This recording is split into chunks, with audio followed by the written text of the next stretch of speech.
Oke, bismillahirrahmanirrahim. Assalamualaikum warahmatullahi wabarakatuh ya. Hari ini kita akan belajar tentang KPK dan FPB ya. Dan FPB. Namun untuk KPK dan FPB kita akan bahas di minggu depan lebih menyeluruhnya. Namun kita akan bahas dulu syarat untuk belajar KPK dan FPB itu adalah kalian harus belajar dari faktor ya. Faktor bilangan.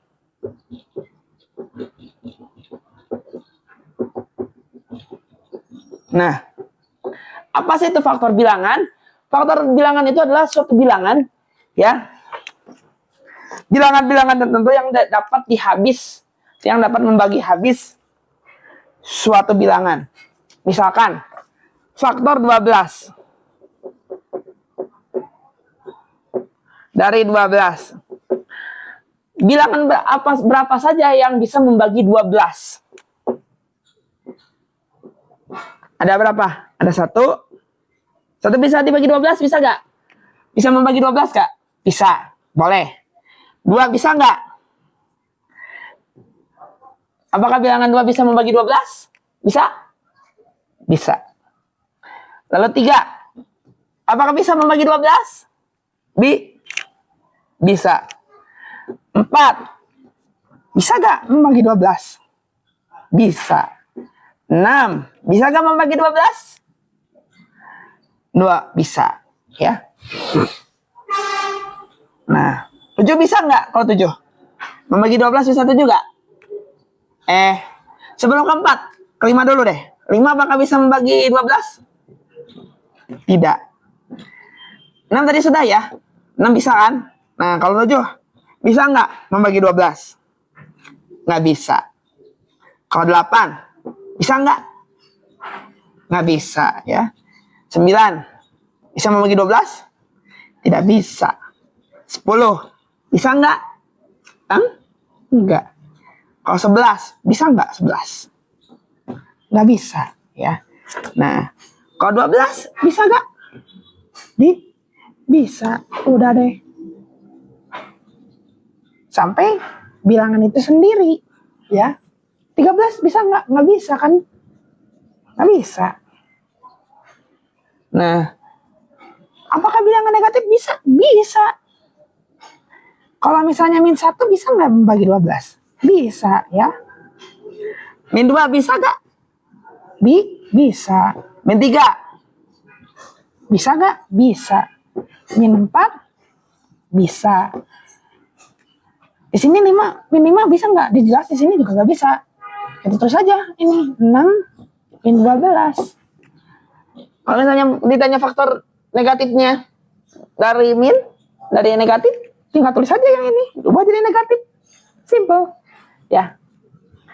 Lalu ada faktor pasangan bilangan. Berarti adalah sebuah pasangan bilangan bisa menghasilkan, itu bisa kalian kalikan ya menjadi bilangan yang ditanyakan oleh faktor ini. Nah, menurut penjelasan dari buku matematika ini, bahwa pasangan faktor dari suatu bilangan itu adalah pasangan bilangan yang jika dikalikan akan menghasilkan bilangan tertentu.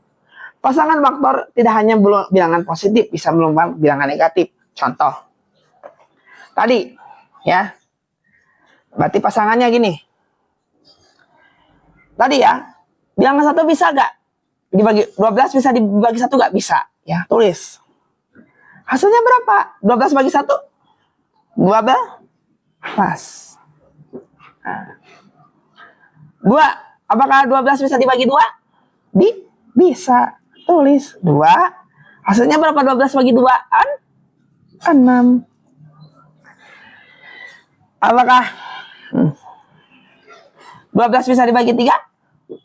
Tadi kan bisa ya. Nah, tulis, kalian tinggal tulis. Nah, tadi kan. Nah, bisa kan 12 bagi 3? Bisa kan? Lalu 12 bagi 3 berapa? Tulis 3 di sini.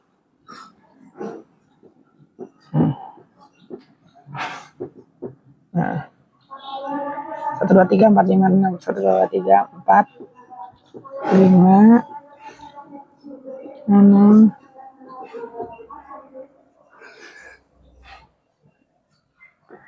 7,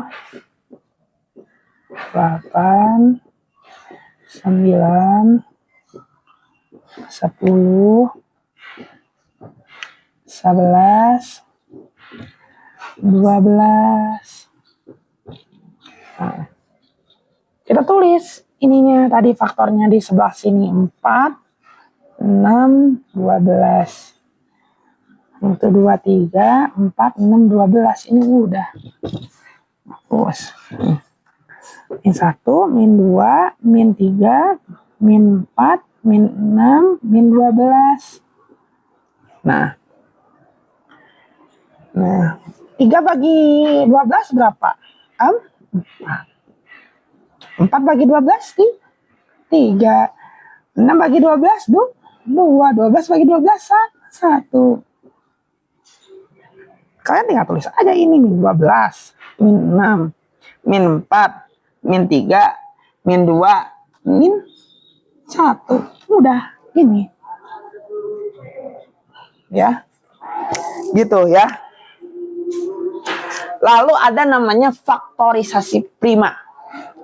Nah,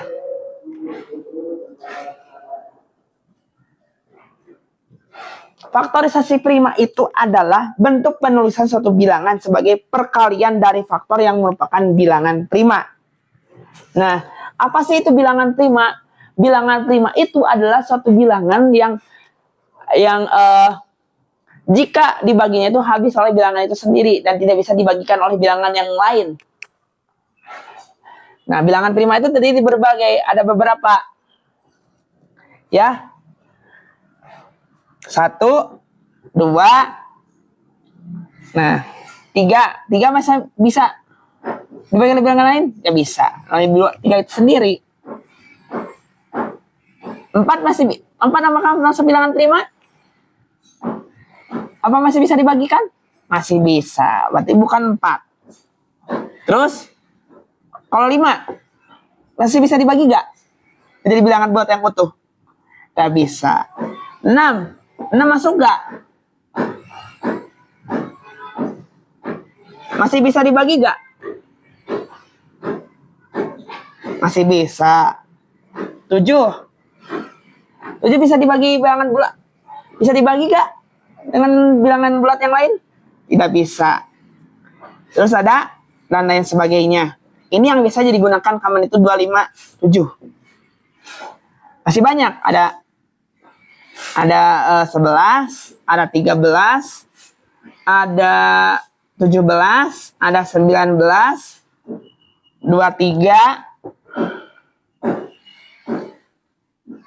29, 31, 32, 33, 34, 35, 36, 37, 38, 39, 40, 41, 42, 43, 43 masih 43, 41 ya, 43,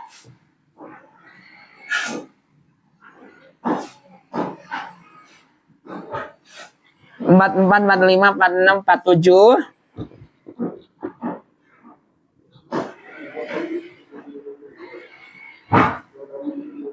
48, 49, 49 bisa 50, 51, 53, 55, 54, 55, 56, 57, 59. Pokoknya setiap yang angka yang berakhiran 1, 3, 5, 7, 9 enggak. Nah, setiap 1, 3, 7, 9 itu pasti udah pada puluhan. Itu kebanyakan adalah bilangan prima. Kebanyakan. Ya, kebanyakan itu adalah masuk bilangan prima. Namun yang paling common itu di bawah sampai dengan 7. Itu paling banyak. Ya. Nah, kita hapus. Nah, bagaimana nih cara mencari faktorisasi prima? Tadi faktorisasi prima itu adalah bentuk penulisan suatu bilangan sebagai perkalian dari faktor yang merupakan bilangan prima. faktor dari yang merupakan bilangan prima, perkalian bilangan prima, atau pembagi kalau disebutnya itu pembagi dari suatu bilangan. Misalkan, nah bagaimana cara menemukan faktorisasi prima? Kalian bisa ada dua. Yang pertama adalah pohon faktor. Yang kedua adalah anak tangga ya. Nah, bagaimana dengan menggunakan pohon faktor? Contoh, misalkan tentukan faktorisasi prima 12 dengan menggunakan pohon faktor. Usahakan dalam menggunakan pohon faktor, kalian harus membaginya dengan bilangan prima terlebih dahulu. Sampai habis ya. Tadi bilangan primanya adalah 2 ya. Dari 2, 3, 5, 7. Apakah 12 bisa dibagi 2 tadi? Bisa. Jawabannya adalah 2 bagi 12 6. Nah, 6 apakah masih bisa dibagi dengan 2? Masih bisa. 2. 6 bagi 2 3. Apakah 3 bisa bagi 2? Tidak. Kalau dengan 3 bisa? Bisa. Ya.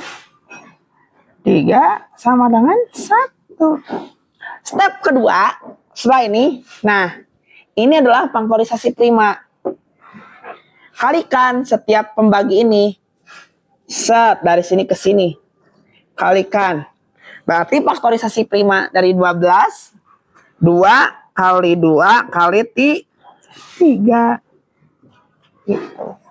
Yang kedua, saya ajarkan dengan anak tangga. Dan ini adalah nanti untuk prasyarat atau cara yang paling mudah dengan menentukan faktorisasi ini dengan menggunakan anak tangga. Jika kalian dalam menentukan KPK dan FPB. Ya. Nah, dengan cara tekniknya gini, ditulis tangga kayak tangga, mirip kayak tangga. 12, 2. Salin aja semua. Nih 12 bagi 2. Di sini tulis 6, di sini tulis 2 lagi.